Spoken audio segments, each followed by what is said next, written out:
ഇന്ന് എൻ്റെ പച്ചമുളക് ചെടിയിൽ നിന്ന് പറിച്ചപ്പോൾ കിട്ടിയ പച്ചമുളകുകളാണിത്. പച്ചമുളകുണ്ട്, ഇത്രയും നീളമുള്ള പച്ചമുളകുണ്ട്, സാധാരണ പച്ചമുളകുണ്ട്, കാന്താരിയുണ്ട്. ഇതെല്ലാം കൂടെ ഒരു ദിവസം കൊണ്ട് നമുക്ക് ഉപയോഗിച്ച് തീർക്കാൻ പറ്റത്തില്ല. ദിവസവും ഇതുപോലെ പഴുത്തും പച്ചയായിട്ടും വിളഞ്ഞത് കിട്ടുന്നുണ്ട്. ഇപ്പം ധാരാളം ഉള്ള ഈ സമയത്ത് നമുക്കിതൊന്ന് സൂക്ഷിച്ചു വെക്കുകയാണെങ്കിൽ വലിയ മഴയൊക്കെ പെയ്യുന്ന ഉടനെ ഈ പച്ചമുളക് ചെടിയെല്ലാം മഴവെള്ളം വീണ് നശിച്ചു പോകും. ആ സമയത്ത് പച്ചമുളകിന് വിലയും കൂടും മാർക്കറ്റിൽ. എല്ലാവരുടെയും പച്ചമുളകിന് ബുദ്ധിമുട്ടായിരിക്കുമല്ലോ. ആ സമയം നമുക്ക് ഉപയോഗിക്കാനായിട്ട് ഇതൊന്ന് സൂക്ഷിച്ചു വെക്കാം. അതിന് നേരത്തെ ഇതുപോലെ പറിച്ച് ഉപയോഗം കഴിഞ്ഞ് മാറ്റി വെച്ചിരുന്ന പച്ചമുളകാണ്. ഇത് ഒരു ഇത്തിരിയുണ്ട്, ഒരു 1.5 കിലോയോളം ഉണ്ട് ഇതുകൊണ്ട്. അപ്പം ഇതെല്ലാം കൂടെ നമുക്കൊന്ന് ഉണക്കി സൂക്ഷിക്കാം, ഉണക്കി പൊടിച്ച് സൂക്ഷിക്കാം. അതിന് വേണ്ടിയിട്ട് നമുക്കിതൊന്ന് ആവി കയറ്റിയെടുക്കാം. ചെറുതായിട്ടൊന്ന് ആവി കയറിയാൽ മതി. എന്നിട്ട് നമുക്ക് വെയിലത്ത് വെച്ച് ഒരു 3-4 ദിവസം കൊണ്ട് നല്ല കിലുകിലാന്ന് ഉണങ്ങി കിട്ടും. എന്നിട്ട് പൊടിച്ച് കുപ്പിയിൽ അടച്ച് വെച്ച് കഴിഞ്ഞാൽ ആവശ്യമുള്ളപ്പോൾ കുറേശ്ശെയായിട്ട് നമുക്ക് ഉപയോഗിക്കാൻ പറ്റും. എരിവും കിട്ടും, സ്വാദിന് യാതൊരു വ്യത്യാസവും വരത്തില്ല. അപ്പം നമുക്കിനി പാത്രം അടുപ്പത്ത് വെച്ചിട്ടുണ്ട് വെള്ളം തിളയ്ക്കാനായിട്ട്. അതിലോട്ടിട്ട് വാട്ടിയെടുക്കാം.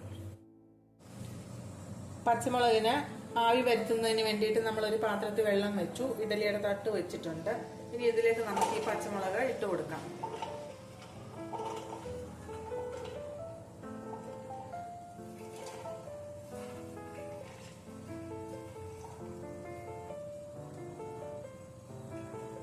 ഇപ്പൊ തന്നെ പേപ്പറിനകത്ത് വരുന്നുണ്ട് ചൂട് കൂടുതൽ കാരണം പച്ചക്കറി കൃഷിയെല്ലാം ഉണങ്ങി പോവുകയാണെന്ന്.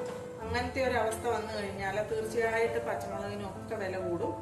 ആ സമയത്ത് നമുക്കിത് ഒരുപാട് ഉപകാരമായിരിക്കും.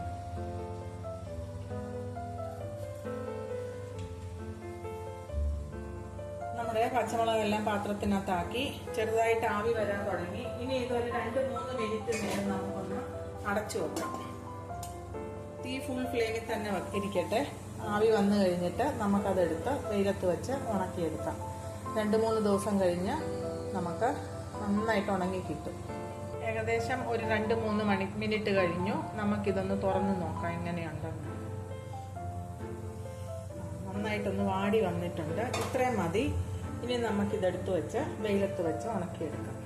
ഗ്യാസ് അങ്ങ് ഓഫ് ചെയ്യാം. നമ്മൾ പച്ചമുളക് ആവിയിലൊന്ന് വാട്ടിയെടുത്ത് വെയിലത്ത് ഉണങ്ങാനായിട്ട് വെച്ചിട്ടുണ്ട്. അതായത് ഇത്തിരി നന്നായിട്ട് ഉണങ്ങി. ഞാൻ ഓർത്ത് 2-3 ദിവസം കൊണ്ട് ഉണങ്ങുമെന്ന്. പക്ഷേ ഇടയ്ക്ക് മഴയൊക്കെ പെയ്തതുകൊണ്ട് ഒരു 4 ദിവസം എടുത്ത് ഇത് ഉണങ്ങി കിട്ടാനായിട്ട്. നല്ല തക്കിലില്ലാന്നൊക്കെ കേട്ടില്ലേ. ഇനി ഇത് നമുക്ക് മിക്സിയുടെ ജാറിലോട്ടിട്ട് പൊടിച്ചെടുക്കാം. ഇതൊന്ന് നമുക്ക് മിക്സിയുടെ ജാറിലോട്ടാക്കാം. പച്ചമുളക് എടുത്തു കഴിഞ്ഞിട്ട് കൈയൊക്കെ നന്നായിട്ട് സോപ്പിട്ട് കഴുകണം. ഇല്ലെങ്കിൽ കണ്ണയിലോ മുഖത്തോ ഒക്കെ തൊട്ട് കഴിഞ്ഞു കഴിഞ്ഞാൽ നല്ല നീറ്റലായിരിക്കും കുറേ സമയം. ഇതിനി പൊടിച്ച് നമുക്ക് നല്ലൊരു കുപ്പിക്കകത്താക്കി അടച്ചു വെച്ച് കഴിഞ്ഞാൽ പച്ചമുളകിൻ്റെ ഉപയോഗമുള്ള സമയത്ത് കുറേശ്ശെ ഇതിലിട്ട് കഴിഞ്ഞു കഴിഞ്ഞാൽ നമുക്ക് ആവശ്യത്തിനുള്ള എരിവ് കിട്ടും. ഇതൊന്ന് പൊടിച്ച് വന്നിട്ട് ബാക്കി മുളകും കൂടി ഇട്ട് നമുക്ക് പൊടിക്കും. മിക്സിയിൽ ഒന്ന് കറക്കി കഴിഞ്ഞ് കഴിഞ്ഞപ്പോഴേ കുറേയൊക്കെ പൊടിഞ്ഞു കഴിഞ്ഞപ്പോഴേ സ്പേസ് വന്നു. ഇനി ബാക്കിയുള്ള പച്ചമുളകും കൂടെ നമുക്ക് അങ്ങോട്ട് ഇട്ട് കൊടുത്ത് പൊടിച്ചെടുക്കാം.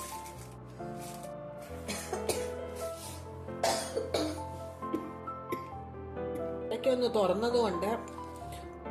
തുറന്നതുകൊണ്ട് മുളകിന്റെ നല്ല കുത്തലുണ്ട്, ഭയങ്കര എരിവുണ്ട്. ഇനി ഇതിലേക്ക് നമുക്ക് ബാക്കിയുള്ള മുളകും കൂടി ഇട്ടു. ഇനി ഇതിലേക്ക് നമുക്ക് 1 സ്പൂണ് കല്ലുപ്പിട്ട് കൊടുക്കാം. കല്ലുപ്പിട്ട് പൊടിക്കുന്ന ഉടനെ പൊടി അധികം മുളകിൻ്റെത് പുറത്തോട്ട് വരത്തില്ല. അല്ലെങ്കിൽ നമുക്ക് ചുമച്ചും തുമ്മിയും കച്ചവടം കഴിയും. ഇനി ഇതൊന്ന് പൊടിച്ചെടുക്കട്ടെ.